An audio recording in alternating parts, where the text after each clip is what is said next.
안녕하십니까. 2022년 8월 4일 저병무 팩트 시작하겠습니다. 국민의힘 상황이 어떻게 돌아가는지 아마 궁금하신 분들이 굉장히 많을 텐데, 본인이 나는 누구를 지지한다, 이렇게 확고한 입장을 갖고 계신 분은 이제 뭐 반대쪽, 예를 들어서 뭐 이준석이냐 아니냐, 또는 윤핵관, 윤석열 대통령이냐 아니면 뭐 다른 쪽이냐, 이런 거에 따라서 입장을 분명하게 갖고 계실 겁니다. 아마 그런 이유들 때문인지 유튜버들이 이 문제에 관해서 제대로 좀 논평을 안 하는 경향이 있는데, 그러니까 객관적으로 보면 지금 이 상황은 과연 뭐냐 하는 것들이 굉장히 궁금해지실 거고요.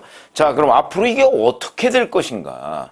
소위 주류 윤석열 대통령 쪽에 있는 사람들 간의 생각들하고 그대로 굴러갈 것인가 말 것인가, 이런 부분이 아마 의문점이 될 것으로 보여서 제가 말씀을 드리겠습니다. 어제 서병수 전국위원회 의장이 이렇게 얘기했습니다.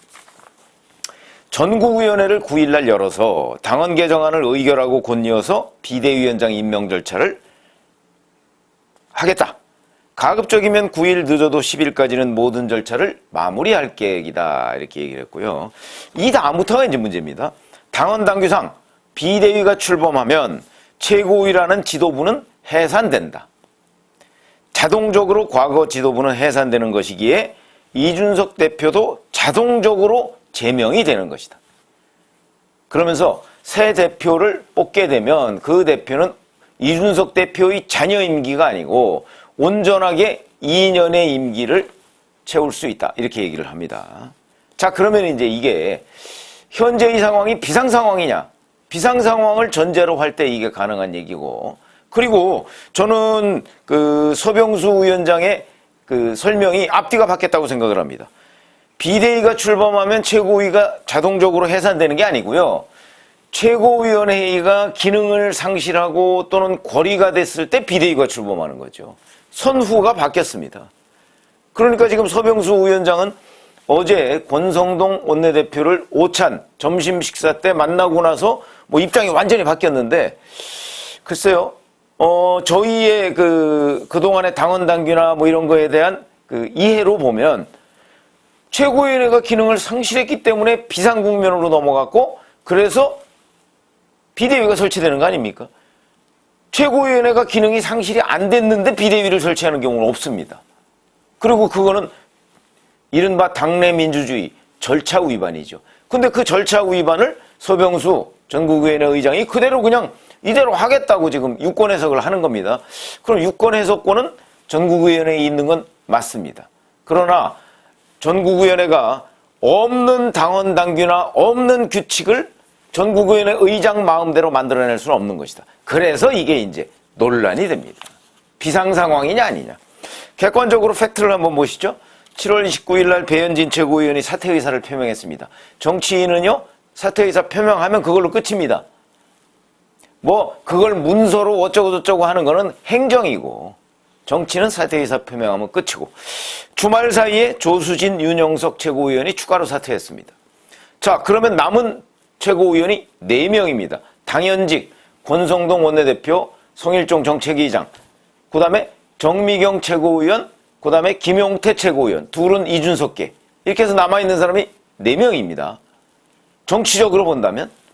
그런데 월요일 날 의원총회를 열고 거기서 비상상황을 선포해버렸습니다. 아니, 의결 정족수가, 왜냐면 지금 재적 7명이거든요, 최고위원회의가. 그리고 4명이 남았습니다. 과반이 남았죠. 그러니까 의결 정족수가 채워집니다. 그런데도 비상상황을 선포했습니다.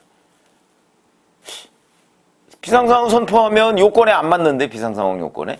의결 정족수, 그러니까 비상상황이라는 거는 최고위원회의가 무너졌을 때인데, 이건 아직 안 무너진 거 아닙니까? 그렇게 하더니 다음날 오전에 사퇴했다고 하는 배현진, 윤영석 최고위원을 출근하라고 그래서, 그 다음에 권성동, 성일종, 이렇게 4명이 이제 전국위원회에 개최를 요청합니다. 의결을 한 겁니다. 그러면 우리 상식적으로 생각해 보자고요. 토요일 날 최고위원회의가 기능을 상실했다고 하면서 비상 상황을 선포했는데 월요일 날, 화요일 날이죠. 화요일 날 이 사람들이 모여서 의결을 했다. 이제 문제는 아직 서면으로 이게 확인되지 않았다는 의미로. 그러면 최고위원회의가 정상화된 거 아닌가요? 정상화됐으면 그러면 또 비상 상황이 아닌 거죠, 이제. 그런데 다시 전국위원회를 열어서 비상 상황을 강제로 만들겠다. 이제 이런 얘기가 되니까 앞뒤 안 맞고 뒤죽박죽이다. 그러니까 이제 당내에서조차 뭐 꼼수다 이런 지적이 계속해서 나올 수밖에 없는 상황이다. 이런 거고요. 자, 그래서 이걸 다시 이제 전국위원회에서 비상 상황이라고 어찌 보면 규정을 하고 가는 겁니다. 뭐 규정할 수 있습니다. 전국위원회는 그런 권한이 있으니까. 그런데 그거는 제가 아까 말씀드렸듯이 앞뒤가 바뀐 거라고요. 비상 상황이었을 때 전국위원회에서 비대위원을 임명해야 되는데 이거는 비대위원을 임명해놓고 최고위원회는 이제 없어진 거다 이렇게 선언하는 거는 글쎄 앞으로도 이거는 계속해서 국민의힘 그러니까 당원들이나 아니면 일반 국민들로부터 저건 꼼수인데 또는 저건 무리수인데 이런 지적을 받을 소지가 여전히 있고 법률적으로도 글쎄 법률적으로는 뭐 이제 법관들이 뭐 판단을 해야 되겠지만 법률적으로도 문제가 될 소지가 있다. 우선 비상 상황 여부에 대해서 김기현 의원은 이제 차기 당대표 출마 지금 뭐 거의 선언하다시피 했으니까 판사 출신입니다. 이거 비상 상황 맞는다. 아무런 법적인 문제가 없다 이렇게 주장을 하지만 또 다른 판사 출신이죠. 최재형 의원. 그다음에 여긴 검사 출신이죠. 홍준표 의원. 홍준표 대구시장. 이런 사람은요. 아니다. 이거 가처분 신청하면 받아들여질 가능성이 높다. 이렇게 얘기를 하고 있습니다. 그거는 뭐 법원의 영역이니까 제가 뭐라고 안 하지만 흔히 이렇게 얘기를 할 수 있습니다. 정당 내에서 벌어진 일에 대해서 법원은 웬만하면 간섭을 안 합니다. 근데 이게 웬만한 것인지 하는 부분에 대해서는 판사에 따라서 저는 조금씩 다를 수 있다고 봅니다. 그러니까 어느 판사를 만나느냐에 따라서 가처분 신청이 받아들여질 가능성이 있다. 왜냐하면 너무나 꼼수고 무리수고 일방적이기 때문에 이렇게 말씀을 드리고 가처분 신청이 만약 법원에 의해서 받아들여진다면 비대위 무효되고 정말 국민의힘은 아수라장이 되는 거죠. 만약에 안 받아들여진다면 그렇다면 뭐 이제 주류 쪽의 계산이 그대로 이제 시나리오대로 진행이 될 것입니다. 자, 그럼 주류 쪽은 어떤 계산일까요? 전국위원회에서 유권 해석을 했다고 하고 이래서 밀어붙이고 그 다음에 조기 전당대회를 통해서 임기 2년짜리 새 대표를 뽑는다 이렇게 되어 있습니다. 그러면 이제 당이 빠르게 안정화될 것이다. 민주당은 8월 28일 날 이재명 당대표가 출범을 하고 국민의힘은 뭐 9월이나 10월쯤에 전당대회를 통해서 새 대표가 선출이 되면 그 사람은 임기 2년이니까 내년 후년 총선 공천권도 그 사람이 갖는 것이고 그렇게 되면 이 당은 빠르게 안정을 찾을 것이다. 그 다음부터 이준석 대표나 이준석 대표 걔가 아무리 뭐라고 그래도 당신은 전 대표다. 이렇게 치부하고 넘어갈 수 있다. 이런 계산이 있죠. 그럼 그 계산은 정말 아무런 무리 없이 안착할 것인가. 우선 이런 일에 대해서 이준석 대표가 나 정말 못해먹겠다 그래서 사퇴를 한다. 깔끔하게 해결되죠. 문제는 사퇴하면. 자, 그런데 그게 아니고 예를 들어서 이준석 대표가 내가 그러면 이 당에 못 있겠다. 그래서 탈당을 한다. 그래서 뭐 전영욱 전 의원 같은 경우는 뭐 벌써부터 뭐 신당 창당 얘기를 막 하고 그런데 저는 그걸 블러핑이라고 봅니다. 제가 보기에는 제가 이준석 대표라면 탈당하지 않죠. 이 당에서 싸우려고 할 겁니다. 이 당에 자기 자산이 다 있기 때문에. 저는 그렇게 판단을 하는데 그래서 전영욱 전 의원 등이 뭐 신당 창당을 하면 뭐 하태경도 안 간다 뭐 이렇게 얘기하는데 그거는 이준석이라는 사람이 신당을 창당할 생각이 있을 때 얘기고 어찌 보면 국민의힘 주류측 생각으로 보면 이준석 대표가 여기서 탈당을 해주면 상황은 정리가 되죠. 그러면 당이 빠르게 이준석 대표와 이준석 대표 지지자를 빼놓은 상태, 뺄셈의 정치로서 빠르게 안정화될 것입니다. 물론 전체적인 그 지지그룹의 파이는 조금 작아지겠죠. 그러나 적어도 윤석열 대통령 주류 일색으로 국민의힘이 빠르게 당이 안정화될 것은 틀림없다. 근데 그런 일은 제가 보기엔 벌어지지 않을 것으로 보인다. 그러니까 계속 분란이 있다는 거죠. 자, 그럼 이제 그 다음이 또 문제입니다. 지금 얘기하는 게 아까 제가 말씀드렸듯이 비대위가 출범하면 대표는 자동 해임되는 것이다. 어느 규정에도 없습니다. 이걸 둘러싸고 또 굉장히 지리한 논박이 계속될 것이고, 이준석 대표는 뭐 페이스북에다 이런 글을 올렸더군요. 끼리끼리 이준석 욕하다가 문자가 카메라에 찍히고 지지율 떨어지니 내놓은 해법은 이준석의 복귀를 막는다는 판단이다. 뭐 이렇게 이제 했는데, 뭐 이준석 본인의 반발은 뭐 당연히 예상되는 거니까, 이 반발은 그 주류 측 입장에서 보면 별로 신경 쓸 필요가 없는 거고, 이거보다는 오히려 신경이 좀 쓰이는 부분은 아까 얘기한 바로 가처분 신청 부분이고, 그 다음에 또 하나는 바로 이준석을 지지하는 세력, 그게 얼마나 될지 모르겠지만 그 세력의 문제고, 그 다음에 또 하나는 자, 새 대표를 뽑아놓고 당이 안정화를 찾아가는 와중에, 예를 들어서 9월이나 10월이나, 그래서 몇 달이 지나면 1월 달이 됩니다. 자, 그러면 1월 초에 가면 이준석 대표의 당원권 정지 징계가 풀립니다. 그러면 복귀할 거 아닙니까? 본인은 내가 대표다 이러고 복귀할 겁니다. 내가 대표다. 그러면 이제 정치적으로 보면, 법률적으로 보면 전당대회에서 새로 뽑힌 대표가 정통성이 있는 거지만, 정치적으로 보면 대표가 2명이 되는 셈이다. 그러면 이 당은 또 새 대표, 이게 이제 윤석열 대통령을 중심으로 한 주류 쪽이겠죠. 정통성 있는 대표. 그 다음에 이제 대표라고 주장하는 뭐 대표 호소인 뭐 이렇게 얘기할 수 있을까요? 이준석. 이렇게 돼서 이 당은 물론 다수는 그 주류 쪽이겠지만 또 일부 이준석 대표에 대한 지지자가 있으니까, 그렇게 되면 대표가 2명인 상황이 된다. 마치 누가 얘기했죠. 뭐 인천공항공사 사장이 2명 되는 사태가 있었죠. 그것처럼 대표가 2명인 사태가 된다. 그러면 당의 안정은 급속히 져야 된다. 안정됐던 당이 그 안정세가 다시 무너지면서 이제 또 거의 뭐 쪼개지는 소리가 나지 않을까, 이런 생각이 듭니다. 왜 이러냐면, 조원 CNI라는 이제 그 ARS 여론조사 업체인데 7월 30일부터 8월 1일까지 조사한 걸 보면 국민의힘의 대표로서 누굴 지지하느냐 그랬더니 이준석이 26.1%로 1위입니다.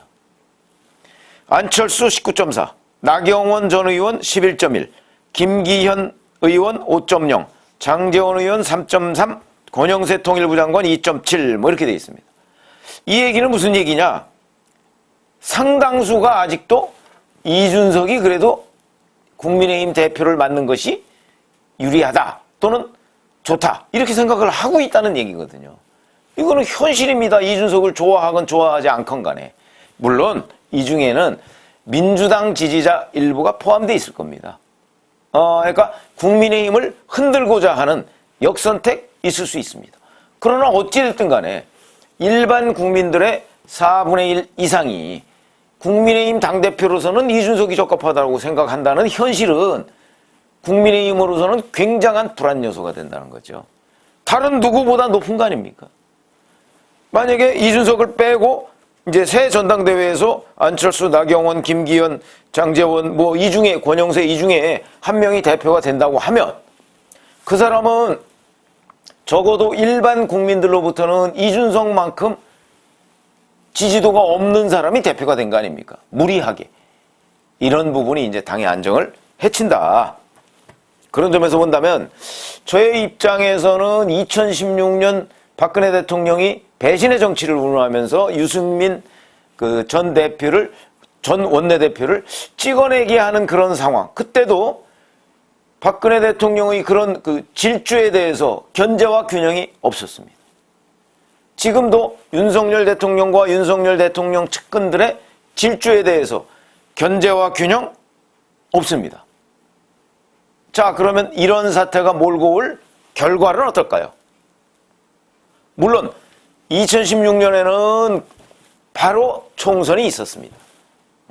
그러니까 그 총선 때 결국은 그 민주당이 제1당이 되는, 왜냐하면 그해 1월 달까지만 해도 그 180석을 미래통합당에 얻는다고 그랬었거든요. 그런데 새누리당이죠, 그 당시에는. 얻는다고 했는데 3개월 만에 민주당한테 제1당을 뺏기는 사태를 맞았죠. 근데 지금은 총선은 내년 후년으로 뭐 거의 1년 10개월 정도 남았습니다. 그 총선이 아주 멀기 때문에 총선까지 뭐 어떤 일이 벌어질지는 잘 모르겠으나 적어도 분명한 것은 이준석 대표를 이 전국의원의 의결로 이준석 대표의 그 대표직을 사실상 박탈하는 건데, 이거의 정당성 여부를 떠나서 이게 뺄셈의 정치인다는 거는 분명한 거죠.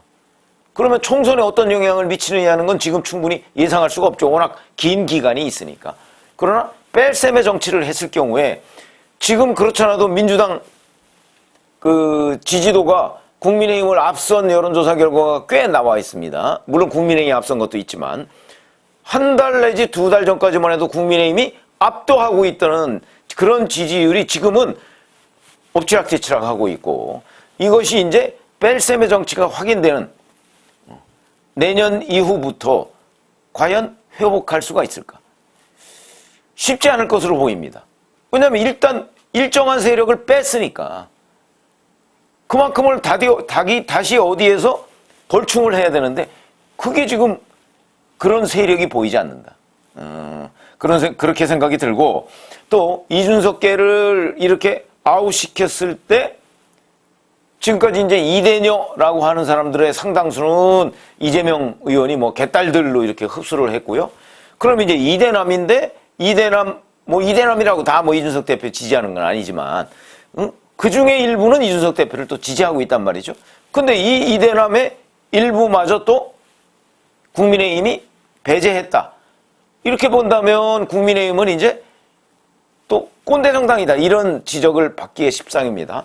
그걸 국민의힘이 어떻게 탈피할 것인가, 이런 것도 이제 숙제가 되는 거고, 그런 의미에서 본다면 이 지금 국민의힘의 질주, 이 부분에 관해서 지금 아무도 제동장치가 없습니다. 어떤 제동장치도 없는데 굉장히 어찌 보면 위험한 도박이다. 뭐 위험한 도박도 뭐 감당할 수 있다 이렇게 생각한다면 충분히 뭐 가능한 선택지 중에 하나지만, 뭐 감당할 수 있는 여러 가지의 뭐 대안들을 이제 윤석열 대통령 측근들이 뭐 만들고 있고 또 만들 수 있다고 생각하겠지요. 그러나 그거는 뭐 성공 여부는 누구도 자신할 수 없는 그런 상황이다. 이렇게 생각이 들고요.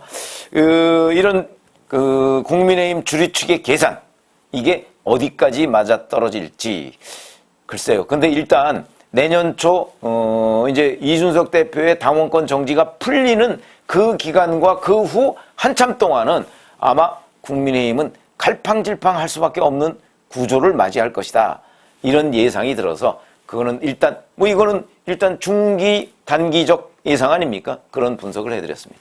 고맙습니다.